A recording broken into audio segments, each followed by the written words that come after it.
मानहानि मामले में सुप्रीम कोर्ट से राहत मिलने के बाद राहुल गांधी ने मीडिया को संबोधित करते हुए कहा, आज नहीं तो कल, कल नहीं तो परसों सच्चाई की जीत होती है। लेकिन मेरा रास्ता साफ है, मेरे मन में स्पष्टता है कि मुझे क्या करना है और मेरा काम क्या है। मैं उन लोगों को धन्यवाद देता हूं जिन्होंने हमारी मदद की।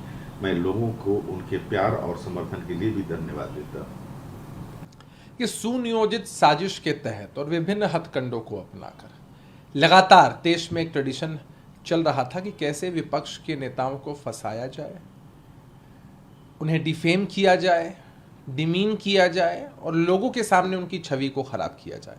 हालांकि न्यायालय के किसी भी फैसले पर किसी को कोई टीका टिप्पणी नहीं करनी चाहिए, लेकिन जिस तरह से अभी जो मंतव्य आया है बेहद स्वागत योग्य है।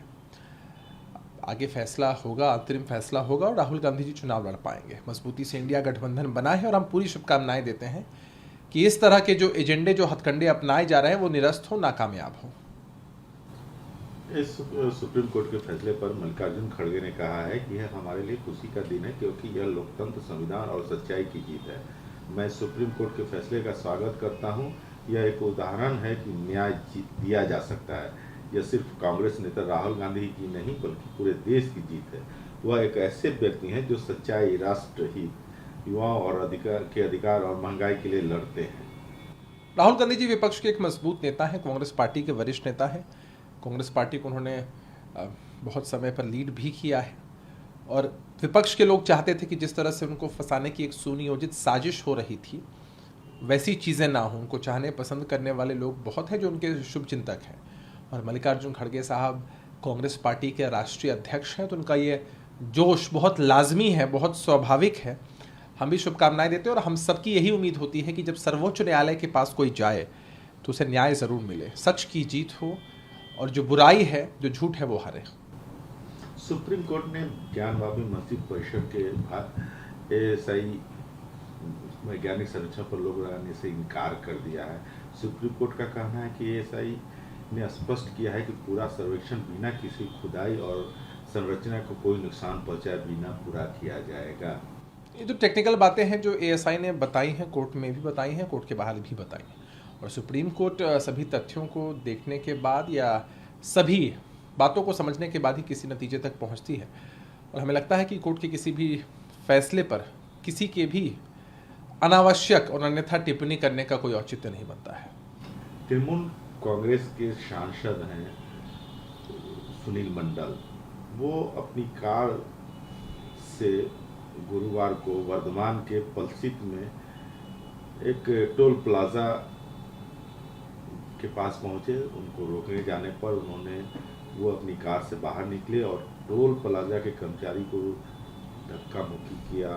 पूरी घटना सीसीटीवी कैमरे में कैद हुई है। देखिए, टोल प्लाजा पर क्या नियम है माननीयों के लिए या फिर जो भी लोग किसी कॉन्स्टिट्यूशनल पोस्ट पर हैं वो जग जाहिर है। दूसरा, जब इस तरह के दृश्य सामने आते हैं तो अच्छा नहीं लगता है किसी भी संवैधानिक पद पर बैठे व्यक्ति के लिए जिनका योगदान सार्वजनिक और राजनीतिक जीवन में होता है, उनके आचरण का बहुत प्रभाव पड़ता है लोगों पर। जब भी ऐसे व्यक्ति आम लोगों से मिलते हैं तो उन्हें संयमित भाषा, संयमित जो बॉडी लैंग्वेज है वो दिखाना, दर्शाना चाहिए और हमें उम्मीद है कि इस पूरे मसले के बाद निश्चित रूप से वहाँ का प्रशासन इन मसलों पर संज्ञान लेगा कि किनकी गलती थी, क्या कुछ हुआ है। हरियाणा के मुख्यमंत्री ने कहा है कि पुलिस सबकी सुरक्षा नहीं कर सकती, लेकिन 2014 से खट्टर सरकार ने गौरक्षा के नाम पर जुर्म करने वालों को पुलिस का दामाद बनाकर रखा हुआ है। उन्हें कानून का पूरा संरक्षण मिलता है। खट्टर ने कुछ दिन पहले कहा था कि वो मोनू मानेसर को पकड़ने में राजस्थान पुलिस का सहयोग करेगी। तो अब तक मोनू मानेसर आजाद क्यों है? अगर पुलिस नाकाफी है तो नरेंद्र मोदी को केंद्रीय फोर्स भेजना चाहिए या साफ साफ कह देना चाहिए होगा कि संवैधानिक तौर पर सरकार चलाना उनके बस की बात नहीं है। बिहार का मसला होता है तो केंद्रीय गृह सचिव चिट्ठी तक लिख देते हैं, इतना अलर्टनेस दिखाते हैं। लेकिन जहां पर भी भाजपा का शासन है जिन भी प्रदेशों में, वहां लॉ एंड ऑर्डर की या समाज के अंदर क्या स्थिति है वो जग जाहिर है। हरियाणा ने जो विटनेस किया है दिल दहला देने वाली घटना है और ये लोग सिर्फ लॉ एंड ऑर्डर मेंटेन रखने का ढोंग करते हैं, भारत के वीर सपूत होने का ढोंग करते हैं, स्थितियां कितनी बद से बदतर हुई और फिर भी इनकी ओछी और घटिया राजनीति लगातार प्रदर्शित होती रही इनके कोर्स ऑफ एक्शन से।